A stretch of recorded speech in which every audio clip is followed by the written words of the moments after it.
Ular paling besar dekat ini mungkin sudah ada pesaing baru. Lazimnya kita faham ular paling besar dekat dunia ialah anaconda dan tak salah pun benda tu. Tapi kalau kita nak tengok sejarah bumi yang panjang, ular paling besar yang pernah hidup setakat ni yang kita tahu ialah Titanoboa. Sejenis ular purba yang hidup pada zaman Paleocene sekitar 66 hingga 56 juta tahun yang lalu. Makna kata di sini, orang jumpa fosil purba Titanoboa ni yang mana saiz dia dah lebih daripada anaconda ataupun ular sawa. Titanoboa dijumpai oleh sekumpulan penyelidik dekat Lombong Arang Batu di Cerrejón dekat Colombia pada tahun 2004. Selalunya kalau jumpa je fosil ular, orang akan nampak sama ada tulang rusuk ataupun tulang vertebra, basically serpihan daripada tulang belakang, dan itulah apa yang mereka jumpa. Mereka nampak 30 individu Titanoboa dengan fosil-fosilnya, dan ada juga fosil yang hampir lengkap sekali dengan tengkoraknya sekali. Dan bila mereka buat anggaran berdasarkan tulang vertebra ini, saiznya tu sangat besar daripada anaconda ataupun ular sawa. Dia punya kepanjangan tu mencecah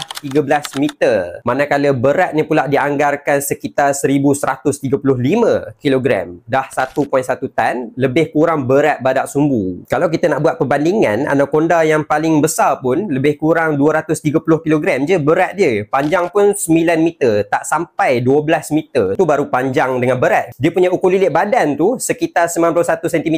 Cakap banyak tak guna, saya nak tunjuk macam mana panjang dia ukur lilit tu. Kalau kita tengok 91 cm ni, panjang betul weh. Dia sangatlah besar dan memang manusia pun memang confirm lah boleh masuk je dalam badan ular Titanoboa ni. Macam saya cakap tadi, sebesar-besar mana pun Titanoboa, sekarang ni ada pesaing baru. April 2024, saintis umumkan penjumpaan satu lagi fosil yang lebih besar daripada Titanoboa, iaitu Vasuki indicus. Nama Vasuki tu diambil daripada mitologi Hindu. Vasuki ni merupakan raja kepada ular. Mana taknya ular Vasuki ni kepanjangan dia lebih 2 meter daripada ular Titanoboa. Kalau ular Titanoboa tadi puratanya lebih kurang 12-13 meter, Vasuki boleh cecah kepanjangan sampai 15 meter, lagi panjang dan lagi besar daripada Titanoboa. Dia hidup sekitar 47 juta tahun yang lalu pada zaman Eocene, iaitu zaman selepas Titanoboa hidup dan juga pupus. Dan daripada sudut pertalian evolusi, Vasuki termasuk dalam kumpulan ular yang lain daripada Titanoboa. Titanoboa dia satu kumpulan dengan ular sawa dengan anaconda, tapi Vasuki dia masuk dalam kumpulan yang lain daripada kumpulan-kumpulan ular besar ni, iaitu kumpulan ular purba Maxoidae. Semua kumpulan ular Maxoidae ni dah pun pupus suatu ketika dahulu. Tapi walaupun dalam kumpulan berbeza, mereka ni mempunyai strategi yang dianggap sama oleh para saintis, iaitu cara mereka makan mangsa mereka ialah dengan menjerut mangsa sehingga lemas, kemudian barulah mereka menyantap santapan mereka.